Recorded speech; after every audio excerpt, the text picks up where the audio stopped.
Em 26 de novembro de 1941, uma frota de ataque japonesa composta por 6 porta-aviões, 2 couraçados e centenas de aeronaves partiu do Japão e iniciou a longa jornada até o ponto de encontro a 370 quilômetros ao norte da ilha havaiana de Oahu. O alvo deles era a frota do Pacífico dos Estados Unidos ancorada em Pearl Harbor. Programada para o dia 7 de dezembro, o ataque pegaria os americanos completamente de surpresa, paralisando sua frota por meses e custando milhares de vidas. No entanto, o ataque também mudaria o curso da Segunda Guerra Mundial e selaria o destino do Japão Imperial. Mas por que os japoneses atacaram Pearl Harbor em primeiro lugar? E como o erro de cálculo japonês ao planejar o ataque os condenou à derrota na Segunda Guerra Mundial? Para responder a essa pergunta, precisamos voltar à década de 1930.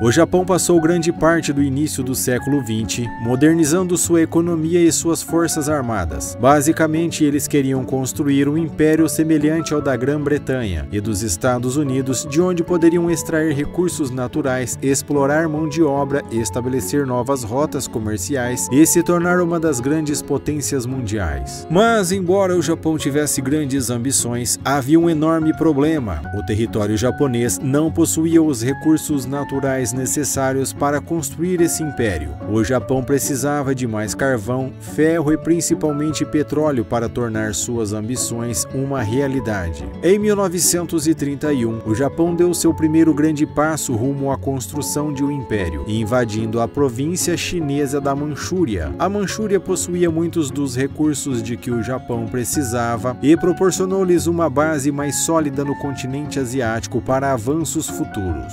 Nos anos seguintes, o Japão foi se expandindo cada vez mais ao norte da China, até que em julho de 1937 eclodiu uma guerra total entre os dois países. No início, as coisas iam muito bem para os japoneses, que venceram diversas batalhas. Durante esse período, cometeram grandes atrocidades como o massacre de Nanquim, além de bombardeios terroristas contra civis chineses, o que gerou uma condenação internacional generalizada.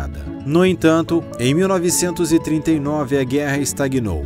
E à medida que os chineses ganhavam força, o conflito tornou-se um sério desgaste para o Japão, tanto que em termos de mão de obra quanto de suprimentos. Para vencer, eles precisariam buscar recursos em outro lugar. Enquanto isso, do outro lado do Pacífico, os Estados Unidos observava com crescente preocupação. Após sua participação na Primeira Guerra Mundial, os Estados Unidos adotaram uma política não oficial de não intervenção e isolamento. Isso significava que eles não entrariam em guerra para defender seus aliados, nem sequer formariam novas alianças, além de não fornecerem ajuda. Essa política tornou-se oficial em meados da década de 1930, quando o Congresso dos Estados Unidos começou a aprovar uma série de leis de neutralidade. Mas enquanto o Congresso aprovava essas leis, o mundo ao redor dos Estados Unidos tornava-se cada vez mais violento e instável.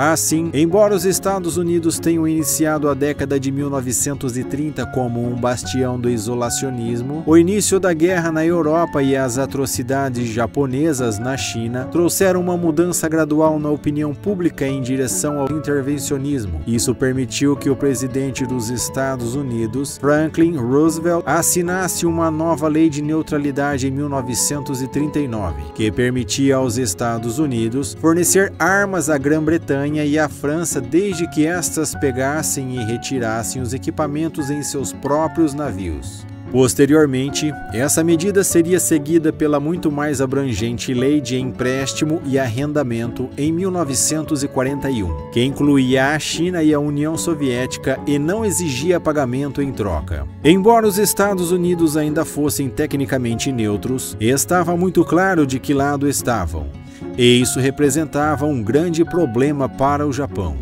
O principal recurso de que o Japão precisava naquele momento era o petróleo. Em 1939, apenas 6% de seus suprimentos de petróleo eram produzidos internamente, com cerca de 80% vindo dos Estados Unidos. Ficar sem petróleo significaria praticamente o fim de sua campanha militar na China, bem como de suas outras ambições territoriais. Havia também uma série de outros recursos naturais de que o Japão precisava, mas que só poderiam obter por meio de importações, como sucata de metal, carvão e ferro, todos essenciais para seu esforço de guerra, e grande parte desses recursos também vinham dos Estados Unidos. Para obter esses recursos e expandir seu território, o Japão teve que escolher entre as estratégias conhecidas como a Estratégia do Norte e a Estratégia do Sul. A Estratégia do Norte era apoiada pelo exército imperial japonês e envolvia a conquista das áreas ricas em petróleo, carvão e ferro na China, Mongólia e Sibéria. A estratégia do Sul, por outro lado, era apoiada pela Marinha Imperial Japonesa e envolvia a invasão do Sul em direção à Malásia Britânica e às Índias Orientais Holandesas, igualmente ricas em petróleo e borracha. Em meados da década de 1930, o Plano do Norte já estava em pleno andamento, com ataques na Manchúria e na China, o que levou a disputas fronteiriças com os soviéticos. Essas disputas culminaram na Grande Batalha de Khalkhin Gol, na qual as forças soviéticas mongóis obtiveram uma vitória significativa. De repente, o Japão teve que reconsiderar seus planos. A derrota japonesa em Khalkhin Gol praticamente esfriou seus planos de expansão para a Sibéria, assim como a assinatura de um pacto de não agressão entre a União Soviética e a Alemanha em agosto de 1939. Quando a Alemanha invadiu a União Soviética durante a Operação Barbarossa em junho de 1941, os planos de invasão da Sibéria foram brevemente reconsiderados. Mas o Japão estava atolado na China, sem recursos naturais, e a invasão não aconteceu. Com o exército preso na China, a Marinha assumiu o controle e o Japão concentrou-se na Estratégia do Sul. Isso começou para valer em 1940, quando, para cortar uma rota de suprimentos-chave dos chineses, o Japão entrou nas partes setentrionais da Indochina francesa e em um acordo com o governo francês de Vichy. Isso funcionou ao isolar os chineses, mas os Estados Unidos viram isso como mais um ato de agressão japonesa que ameaçava os interesses americanos no Pacífico. Com a recente aliança do Japão com a Alemanha nazista e a Itália, os Estados Unidos responderam impondo um embargo de ferro, aço e cobre, todos essenciais para as indústrias de guerra japonesas e que eram amplamente importados dos Estados Unidos. Mas os japoneses não aprenderam a lição e ocuparam ainda mais a Indochina francesa em julho de 1941. Como ponto de lançamento para invasões mais ao sul. Dessa vez, os Estados Unidos responderam congelando todos os ativos do Japão nos Estados Unidos, e que impediu o Japão de comprar petróleo. Logo em seguida, a Grã-Bretanha e os Países Baixos, que controlavam as Índias Orientais Holandesas, impuseram embargos de petróleos próprio. Assim, de uma só vez, o Japão perdeu 94% de seu suprimento de petróleo.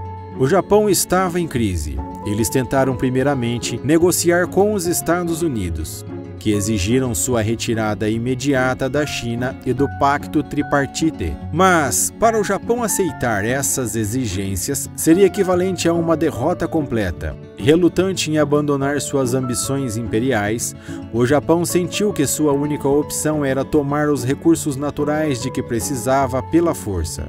Isso significava avançar ainda mais para o sul em direção à Malásia Britânica e às Índias Orientais Holandesas, que eram aliadas dos Estados Unidos. O Japão acreditava que desta vez os Estados Unidos quase certamente responderiam à sua invasão com força. Os japoneses então decidiram que precisavam enfraquecer essas respostas dos Estados Unidos, atacando a frota do Pacífico dos Estados Unidos, ancorada em Pearl Harbor, no Havaí.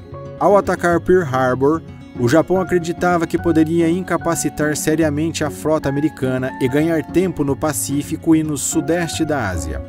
Assim, não só poderiam lançar seus ataques sem interferência dos Estados Unidos, como também teriam tempo para se preparar defensivamente e consolidar suas conquistas. Isso representava um grande risco para o Japão, que não acreditava poder vencer uma guerra prolongada com os Estados Unidos.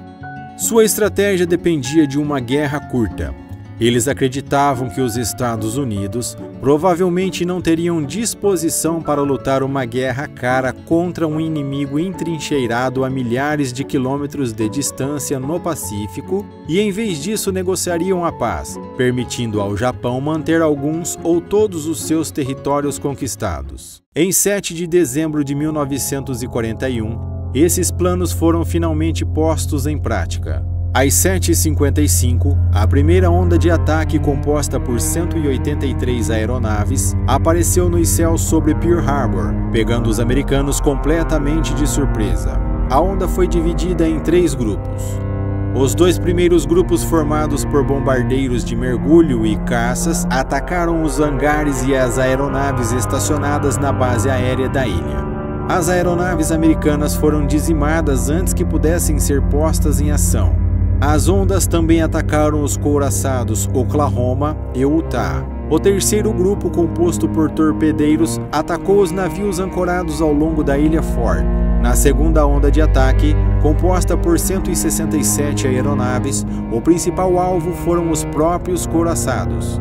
Enquanto o segundo grupo atacou a base aérea da ilha Ford, o ataque foi um grande sucesso, com 8 couraçados, 3 cruzadores, 4 contra-torpedeiros e 188 aeronaves destruídas. Aproximadamente 2.400 americanos foram mortos e 1.200 ficaram feridos. Os japoneses, por outro lado, perderam apenas 29 aeronaves e 5 mini-submarinos. No entanto, o ataque foi, em última análise, um fracasso estratégico, e sua execução apresentou 3 grandes falhas que acabaram selando o destino do Japão.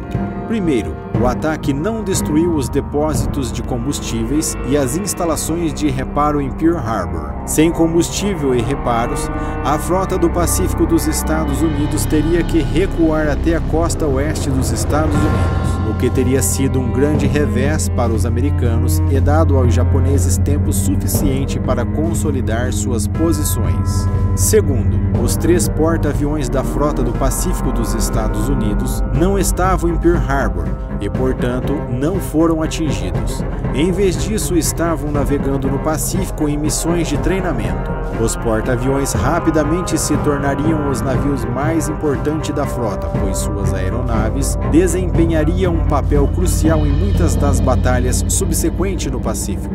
E terceiro, o ataque a Pearl Harbor teve o efeito oposto do esperado. Em vez de minar a moral americana e forçar os Estados Unidos a buscar a paz, o ataque uniu o povo americano na guerra e determinou que eles lutariam até que o Japão fosse totalmente derrotado.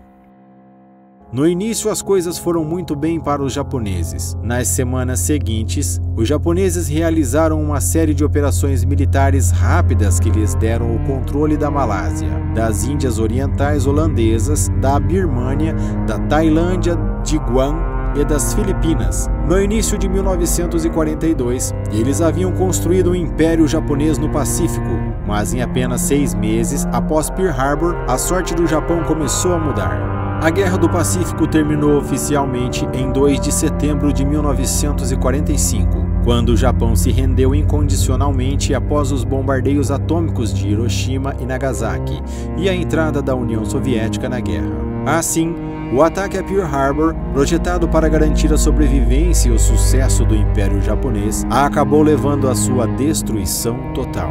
Esse é o canal Conhecer e Descobrir. Eu sou William e te vejo no próximo vídeo.